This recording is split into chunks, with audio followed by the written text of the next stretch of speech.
Hi, going to do some brake pads on the KTM today. The front ones, these ones.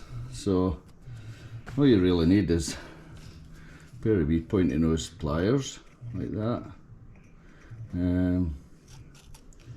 So as you can turn this pin to line up the clip and pull it out, and then turn the top one.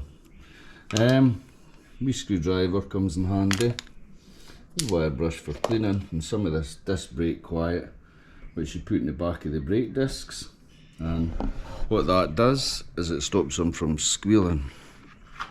Also you want a set of pads, because it's twin discs on the front, you're going to need 2 sets of pads. So these are the ones I'm putting on. SBS, that's part number, and these will fit a 1290 Super Adventure from a 2014 up to a 2020.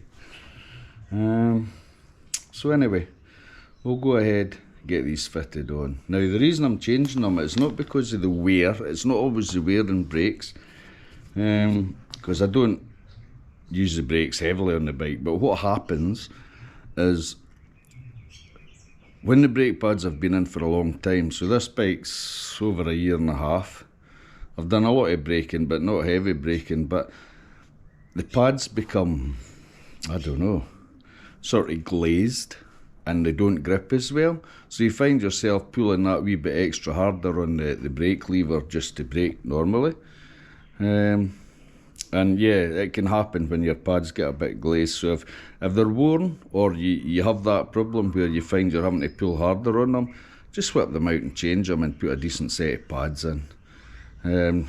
Just because they're not worn doesn't mean they're good pads. They do get glazed and they don't grip as well as they should. Some people take them out and sand them, a bit of sandpaper, wire wool, something like that, so as they grip again. But you find once they've been heated up too often, yeah, they go back to how they were, and you find you're having to pull the brake lever on hard again.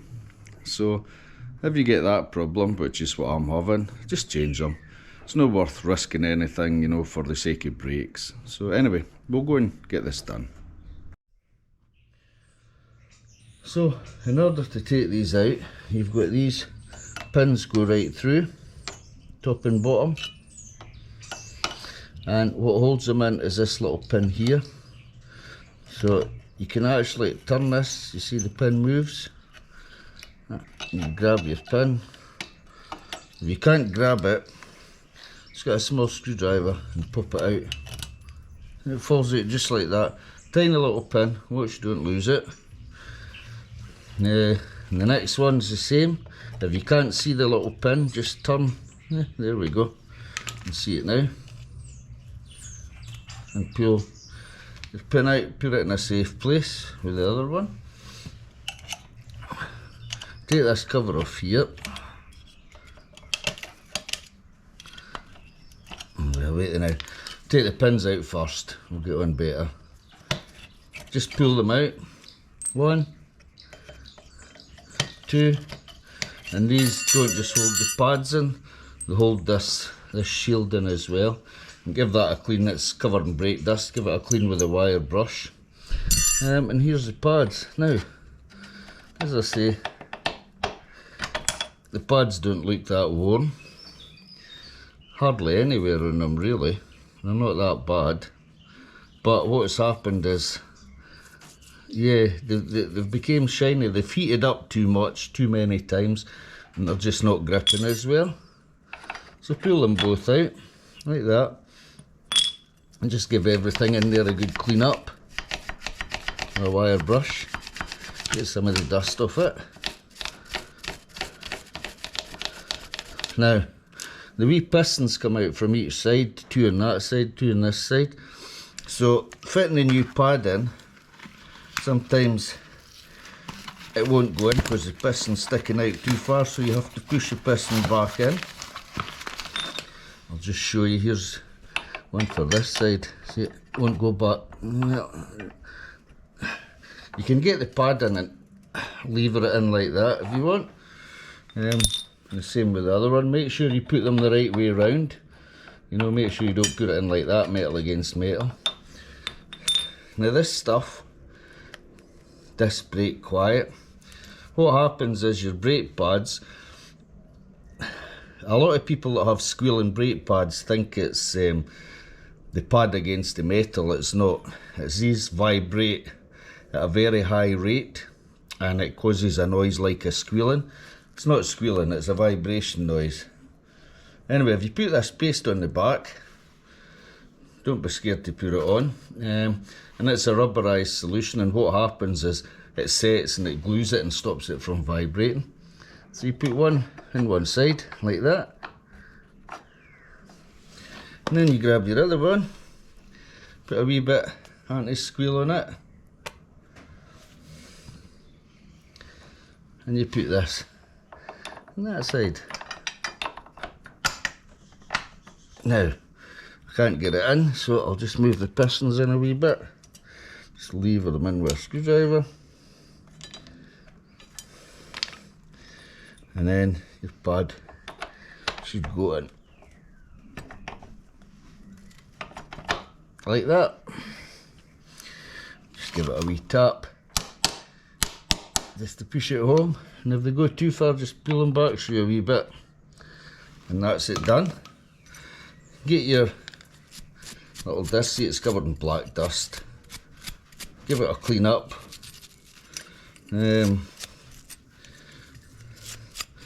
Mostly on the inside. And then you put that back in like that. And see, one pin goes through there and one pin goes through there to hold it on. So take the first pin. You can put a bit of grease on them as well, if you want. Doesn't really matter, I suppose. And make sure you know where your hole is for putting the little pin through. So you put that in like that. Line it up so as your pads are in line. Pull this one out a wee bit. There we go. And then put that through there. And you can see the wee pinhole there. I'll get my first pin, put it in, and that's first pin in. And the second one, just make sure you know where the wee hole is. Just pop that through like that. Turn it a wee bit so you can get your pin in. And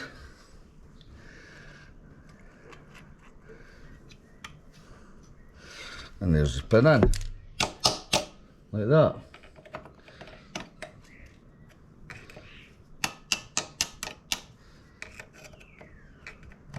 Make sure the pins are right in, and get your metal shield like that. Give your brake a bit pump.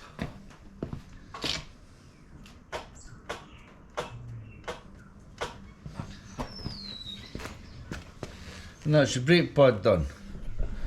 Very easy, very, very easy. So the other side's exactly the same. We'll go and do that now.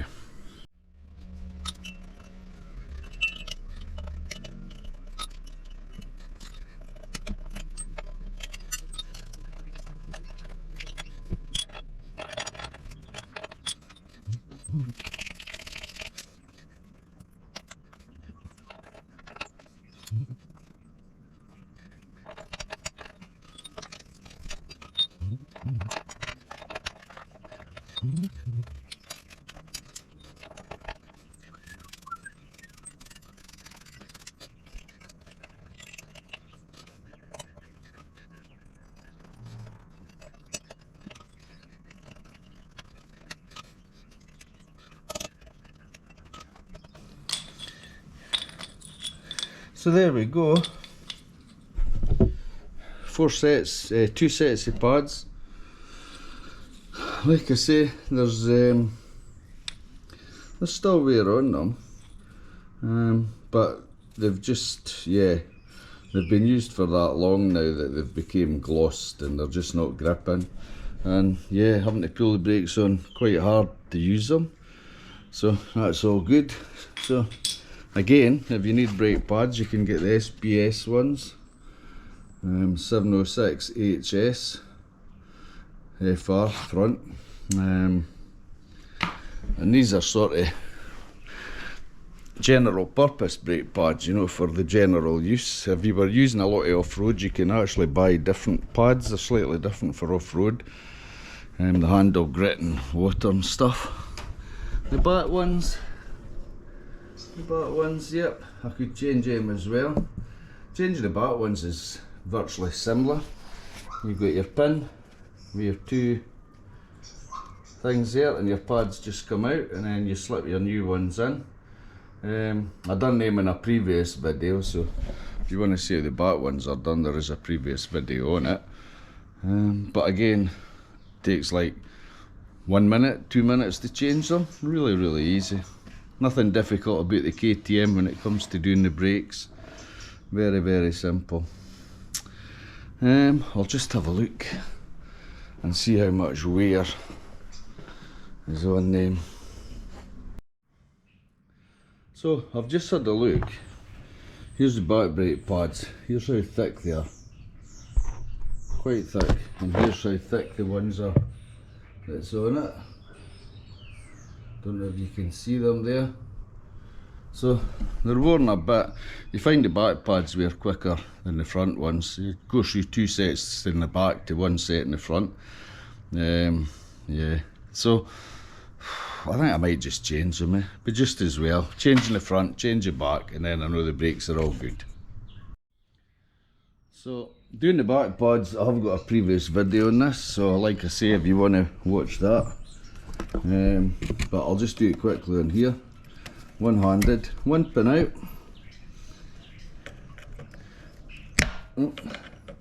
Second pin out.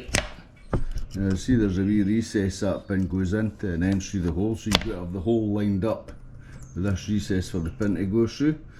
But that hole here shows exact position of that hole there, if you know what I mean. So you take these 2 pins out, put them down safely, and then you just grab this and pull it out. Well, maybe push it out even. You push it out through the other side, my mistake.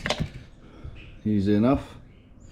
And then, I always find with these ones, the last time I've done it is, just try and force your pads open a wee bit. See what I'm doing there? Just forcing the pads a bit wider, and it leaves room for putting the new ones in.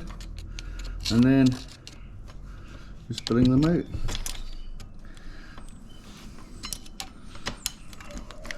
And there's only 1 pin. So they're pretty easy to do.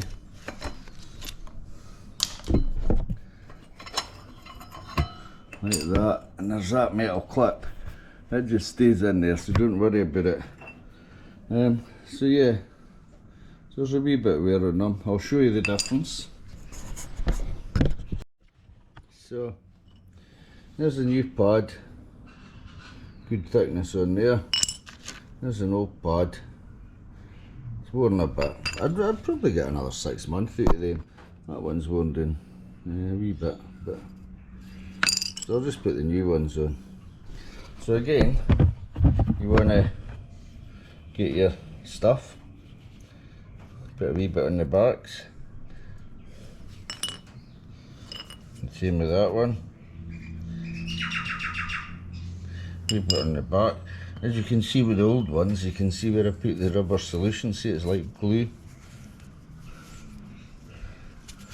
So, now putting these in, I'll try and show you what I'm doing here, but putting these in, push the caliper over, your first pad goes in, and the bit in the back just hooks in.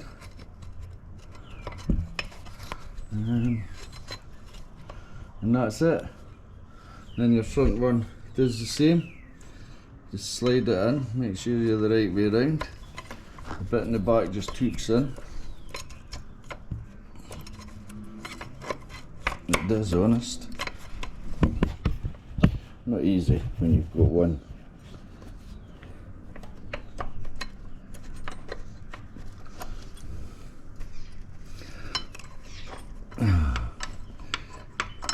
gripping me. Alright. At the right angle. Okay. I got them in. I had to do it with two hands. You have to hold the two pins things while you slide the pin back in. Then all you do, put this pin back in and turn it so as it's pointing straight up the way, and you should be able to get your other pin in down here. So there it is. Both pins in. You do need two hands to do it. Pads are on. Look nice and thick now. And never forget, once you've done it, pump your brakes up just to make sure you've taken up any slack, and that's the brake pads done. So really, it's pretty easy to do. Nothing difficult about changing brake pads. If I wasn't sitting filming it, it would probably took me 5 minutes to do the whole lot. And that's it. Yep, new brake pads on the KTM 1290. If you want to do it yourself, do it. It's nothing to it, really simple. And I'll catch you later.